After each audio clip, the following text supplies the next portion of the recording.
ಕೋಗಿಲು ಗ್ರಾಮದ survey number 99ರಲ್ಲಿ ಅಕ್ರಮವಾಗಿ ಮನೆ ಕಟ್ಟಿಕೊಳ್ಳಲು ಅವಕಾಶ ಮಾಡಿಕೊಟ್ಟ ಹಣ ವಸೂಲಿ ಮಾಡಿದ ಆರೋಪದ ಮೇಲೆ 4 ವಿರುದ್ಧ ಯಲಹಂಕ ಪೊಲೀಸ್ ಠಾಣೆಯಲ್ಲಿ ಎಫ್ಐಆರ್ ದಾಖಲಾಗಿದೆ.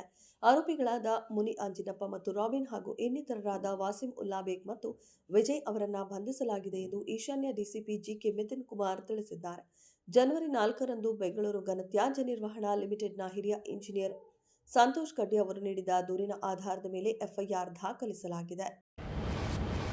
ವ್ಯಕ್ತಿಯೊಬ್ಬರ ದೂರು ಆಧರಿಸಿ ನೋಟಿಸ್ ನೀಡಲಾಗಿದೆ. ಆದರೆ ಆರ್ಎಸ್ಎಸ್ನ ಬೆದರಿಕೆ ನಾನು ಹೆದರುವುದಿಲ್ಲ ಎಂದು ಗ್ರಾಮೀಣಾಭಿವೃದ್ಧಿ ಸಚಿವ ಪ್ರಿಯಾಂಕ್ ಖರ್ಗೆ ಹೇಳಿದರು. ಆರ್ಎಸ್ಎಸ್ ಒಂದು ನೋಂದಣಿಯಾಗದ ಸಂಸ್ಥೆ. ಯಾಕೆ ಅವರು ನೋಂದಣಿ ಮಾಡಿಸುತ್ತಿಲ್ಲ? ಅದರ ಮುಖ್ಯಸ್ಥ ಮೋಹನ್ ಭಾಗವತ್ ಅವರಿಗೆ ಕೇಂದ್ರ ಗೃಹ ಸಚಿವರಿಗಿಂತ ಹೆಚ್ಚಿನ ಭದ್ರತೆ ಯಾಕೆ ಎಂದು ಕೇಳಿದರು. ಪ್ರಿಯಾಂಕ್ ಖರ್ಗೆ ಆರ್ಎಸ್ಎಸ್ ವಿರುದ್ಧ ಅವಹೇಳನಕಾರಿಯಾಗಿ ಮಾತನಾಡಿದ್ದಾರೆಂದು ದೂರಿ ಎ ತೇಜಸ್ ಎಂಬುವರಿಂದ ದೂರು ದಾಖಲಿಸಿದ್ದು, ಅದನ್ನು ಆಧರಿಸಿ ಜನಪ್ರತಿನಿಧಿಗಳ ನ್ಯಾಯಾಲಯದಿಂದ ನೋಟಿಸ್ ಜಾರಿಯಾಗಿದೆ.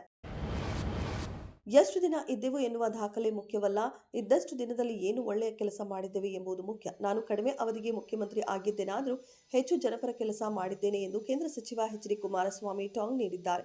ದೀರ್ಘಾವಧಿಯ ಸಿಎಂ ಆಗಿದ್ದಾರೋ, 5 ವರ್ಷ ಪೂರೈಸುತ್ತಾರೋ, ಮುಂದಕ್ಕೂ ಅವರೇ ಇರ್ತಾರೋ ಎಂಬುದು ಮುಖ್ಯ ಅಲ್ಲ. ಆ ದಾಖಲೆಗೆ ನಾನು ಮಹತ್ವ ಕೊಡಲ್ಲ. ಎಷ್ಟು ದಿನ ಇದ್ದರು ಎಂಬುದು ಮುಖ್ಯ ಅಲ್ಲವೇ ಅಲ್ಲ ಅಂದರು. ಮುಖ್ಯಮಂತ್ರಿಯಾಗುವ ಉತ್ಸಾಹದಲ್ಲಿರುವ ಕರ್ನಾಟಕದ ಉಪಮುಖ್ಯಮಂತ್ರಿ ಡಿಕೆ ಶಿವಕುಮಾರ್ಗೆ ಹೈಕಮಾಂಡ್ ಮಹತ್ವದ ಜವಾಬ್ದಾರಿ ನೀಡಿದೆ. 2026ರಲ್ಲಿ ನಡೆಯಲಿರುವ 5 ರಾಜ್ಯಗಳ ವಿಧಾನಸಭೆ ಚುನಾವಣಾ ತಯಾರಿ ಆರಂಭಿಸಿರುವ ಕಾಂಗ್ರೆಸ್ ಪಕ್ಷ ಈ ತೀರ್ಮಾನ ಕೈಗೊಂಡಿದೆ. ಎಐಸಿಸಿ ಅಧ್ಯಕ್ಷ ಮಲ್ಲಿಕಾರ್ಜುನ ಖರ್ಗೆ ವಿಧಾನಸಭೆ ಚುನಾವಣೆ ನಡೆಯುವ 5 ರಾಜ್ಯಗಳಿಗೆ ಎಐಸಿಸಿ ಹಿರಿಯ ಉಸ್ತುವಾರಿಗಳನ್ನು ನೇಮಕ ಮಾಡಿ ಆದೇಶವನ್ನು ಹೊರಡಿಸಿದ್ದಾರೆ. ಕರ್ನಾಟಕದಿಂದ ಡಿಕೆ ಶಿವಕುಮಾರ್ ಮತ್ತು ಸಚಿವ ಕೆಜೆ ಜಾರ್ಜ್ ಅವರಿಗೆ ಉಸ್ತುವಾರಿಯನ್ನ ಕೊಡಲಾಗಿದೆ.